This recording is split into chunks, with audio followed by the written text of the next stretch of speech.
Okay, I'll show you how to change the language on SYNTEC. First we press this to go back to the main screen, and then press this button one time and press F3, and then press F5, and we input a number 3209, 3209, and we press enter.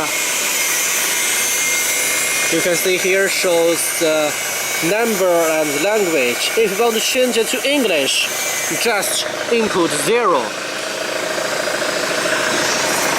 See here? 0, and then we press enter.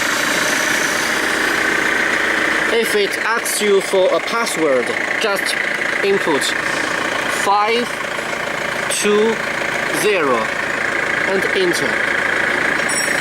So now you can see all the buttons become English version.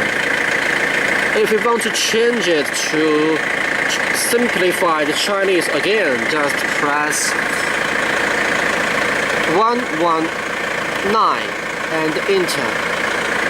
So it's go back to Chinese.